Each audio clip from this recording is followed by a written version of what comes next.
The head of Xbox Game Studios discusses the Xbox Play Anywhere strategy. A game that's launched on Game Pass just the other day has a huge milestone, and I've been playing it. It is a lot of fun. We have a new game coming out here from Netease, their first single player game to be released. More information from Sega. They accidentally released sales number, as well as information about Persona 4. And Splitgate 2 has some layoffs.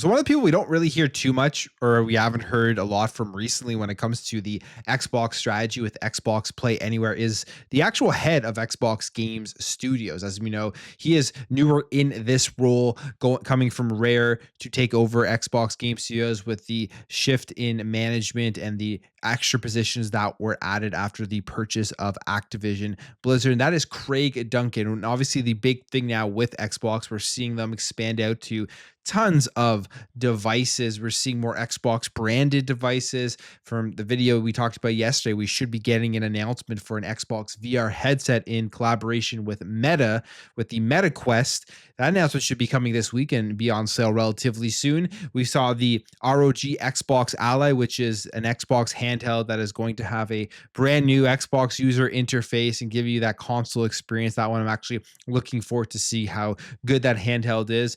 And their overall strategy of putting games everywhere has obviously been happening here with games going to PlayStation 5, major tentpole games and everything. So it's been a strategy that I think a lot of people don't care about. There are obviously people who get mad about it every time that they do here, but I think it is a smart strategy. It is working for them. And one of the big things that they do have in their favor when it comes to the PC side of things, if you're somebody within the Xbox ecosystem, is that Xbox Play Anywhere, where if you pick up a game with Xbox Play Anywhere, you get to play it across all of the devices, including consoles, and you don't have to buy another version of the game, and everything works seamlessly from like the cross saves and the cloud saves and all of that stuff, which is a big advantage, I think, right now on the Xbox ecosystem. Craig Duncan has commented on this, and again, he doesn't really, well, I guess we haven't heard too much about his thoughts on everything that has been going on, but here is what he is saying with Xbox Play Anywhere, Xbox Game Studio, speaking in an interview with Games Radar Plus,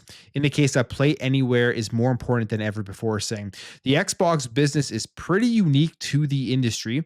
Xbox is a platform. We publish some of the biggest and most played multi-platform games.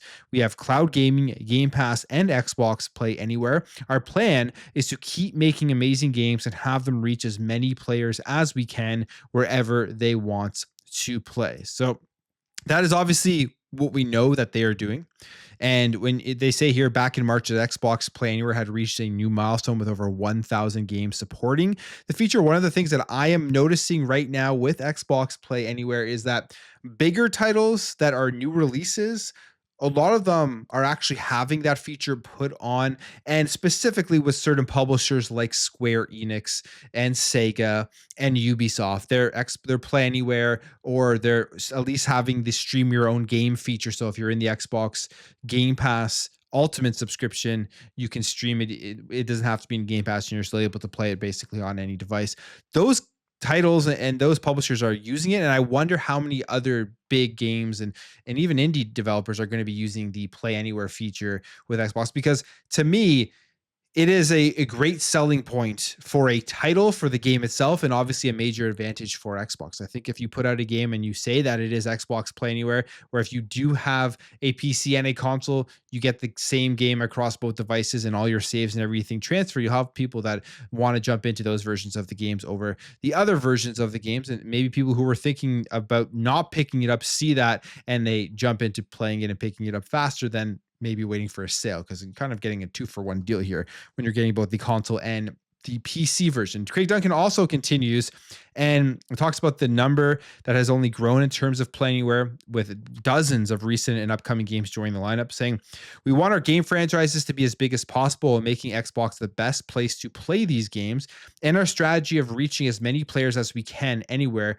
they are, while making it seamless to buy a game once and have it playable across devices, is good for everyone, which I Absolutely agree. That is the case. Final Fantasy 16, I believe, has that feature, and that's one that did just come out. They say it here actually that the Xbox team has been working to rectify that the third-party games in the showcase, like Final Fantasy 16 and Final Fantasy 7 Remake, integrate from Square Enix, supporting Xbox Play Anywhere. Obviously, we've been talking about Final Fantasy 16 over the week in terms of just the conflicting stories that have been coming out with the sales of that game.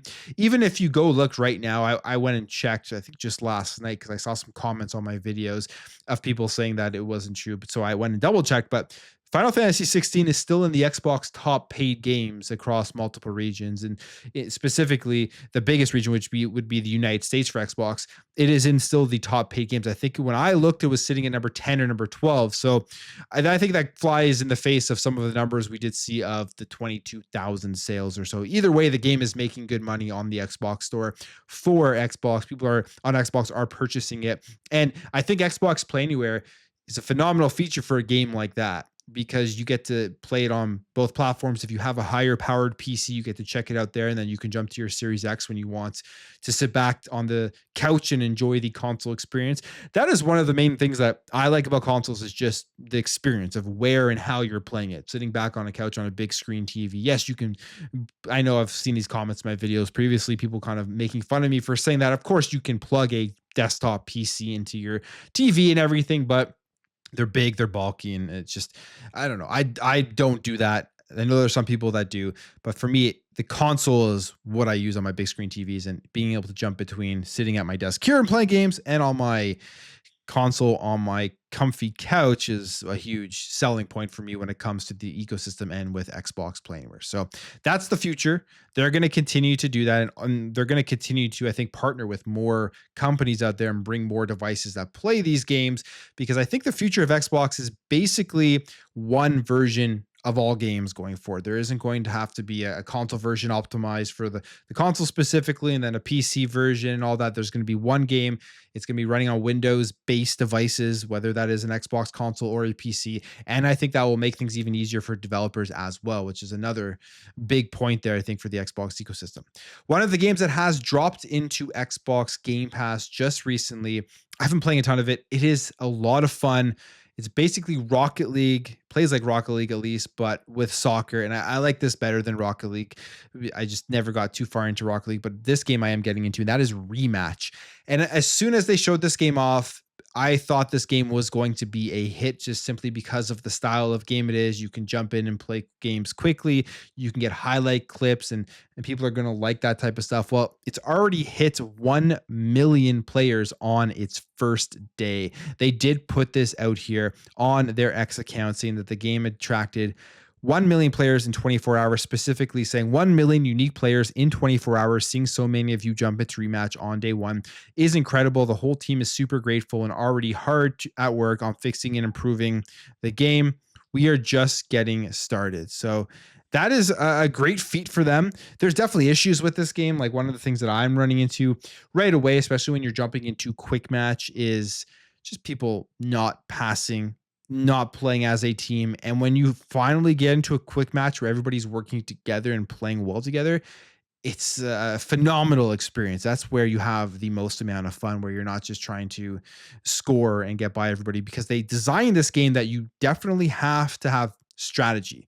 You're not going to be able to run from one end to the other and just score all the time unless you're playing people that are just absolutely brutal at the game. So it's very cool. And again, this is from Slow Clap, which is the developers behind Sifu. You just wouldn't put those two together, at least in my mind. And I think this is going to be a big, big hit for many years to come as they do continue to improve upon it. Another game that did get announced, and this is an interesting one. I'm kind of excited to see where this game goes and how well it does. It is the first single player game from Netease. Netease, we know them for their multiplayer and their games as a service style of games. They announced this. And yes, before anybody asks, this one is also coming to Xbox. It's not going to be off of that platform. But they put this in a release published by NetEase. It was stated that Blood Message, which will be the name of this game, will feature a mix of stealth and survival mechanics, and will lean on a deeply emotional journey to keep players invested. You can see the first trailer if you do want to go check it out. It is a AAA single player experience from NetEase. And they say here that the game is brutal survival combat with profound Eastern storytelling. This is kind of what it is. It is going to be based on that type of lore, specifically saying Blood Message introduces a forgotten odyssey of loyalty and survival where players join Dunwang's uprising, taking control of a nameless messenger and his young son in this immersive third-person action adventure caught in the crossfire of a righteous uprising and driven by loyalty to both family and country. Players will embark on a perilous eastward journey to deliver a message that holds the fate of their war-torn homeland amidst the shifting sands of history. They will etch a final tale of loyalty. So there it is. I'm excited to see how this game ends up and how it turns out. Obviously, I think one of the biggest questions that I will have is how are they going to monetize this game fully, because it is Netease and maybe they're going to throw some microtransactions in there into the single player experience that they I guess are known for with their other games, but we'll see. A game looks cool. I've watched the trailer. It looks like it could be a hidden gem or maybe a top game, depending on obviously when it comes out and the final product of it. But Netease is pretty big now, so they should have the resources to make a big AAA game like this. All right, let's jump over. Let's talk a bit of Sega news here. They accidentally posted their sales data for their game, so now we kind of can see what the top titles are under the Sega franchises, and not too surprising as to what is leading the charge. It's Persona, it is Sonic, and those are the games that are at the top of their list. But just here is the data that we do know, and you can get a grasp of the games that they are going to continue to make. Persona 5 Royale has a total of 7.25 million in sales. Sonic Frontiers 4.57 million. Team Sonic Racing, which the new Sonic Racing game is coming out soon, which looks very good. 3.5 million sales for Team Sonic Racing. Got Three Kingdoms here at 3.21 million. Yakuza Like a Dragon at 2.86 million. Sonic Superstars at 2.43 million. Warhammer 3 at 2.34 million. SMT 5, so Shin Megami Tensei 5 at 2.11 million. Persona 3 Reloaded at 2.07 million. Infinite Wealth at 1.66 million, and then Like a Dragon Gaiden at 960,000 units sold. So that was some sales data that they accidentally put out. Persona, Sonic, they lead the charge in terms of the most popular games at Sega. Again, it's not surprising. And Persona is one of those games that has just expanded out to more consoles and to more platforms and being on Xbox. And on top of that, you think about the franchise itself is also games that are landing on Xbox Game Pass, even with this next one that was just announced, which is Persona 4 Revival, that is launching day one onto Xbox Game Pass. That shift of Atlas, that where Xbox has now basically become their main platform for marketing their games, is pretty interesting, with the Persona stuff landing into Game Pass as well as Metaphor. And when it comes to Persona 4 Revival, it will not be releasing at least until 2026. This is according to a recent Sega report that Persona 4 Revival isn't expected to launch until fiscal year 2027 or later. And based on how Sega's fiscal years work, at least according to his fiscal year 2025 year-end report, that would put the launch sometime after April 1st, 2026. So I'm kind of expecting this game in the back half here at the end of 2026 as a big launch for Sega, but also a big day one Xbox Game Pass game. Persona 3 launched into Game Pass day one. Now Persona 4 Revival is going to launch into Game Pass. So I kind of am expecting these games going forward, if they make more of them, more remakes and stuff, to launch into Game Pass. And when they must be happy with the results for them to continue to be doing this. And then finally, Splitgate 2. This has been an interesting game, seeing how it's going. There's been controversy surrounding this game. Now the developers 1047 are holding some layoffs for their employees, which is an unfortunate thing. This was a post on LinkedIn. They say thanks to Xbox Era for spotting it. And the official account says that they have parted ways with a small group of Value 1047 game team members, saying we're still perfecting the Splitgate 2 gameplay experience in response to community feedback, and we are redirecting resources to build the best game for our players, and that we are sad to see our teammates go, and we are actively working to help them secure new opportunities. So they also, in addition to the layoffs, it was said that 1047 Games co-founder Ian Prue and Nick Bagamian have opted to not take salaries, as they are locked in to deliver the next phase of the project. So I wonder if there's more to that story, if it's just not looking like it'll be as successful projections and stuff as they are expecting it to be. But we'll see. We'll see how Splitgate 2 does end up and whether this will be one of those FPSs that drop in and can actually have a strong hold on the amount of players that play it, where it's not going to be another one of these that has a lot of hype built up for it, has a lot of promise. It launches. There's so much out there already that people are playing. They don't want to go and play this new FPS, and then the game just ends up failing. We will see when we get further into Splitgate 2. But I will end the video there. If you did enjoy this video, hit that thumbs up. If you're new here, hit that subscribe, and I'll catch you guys in the next video.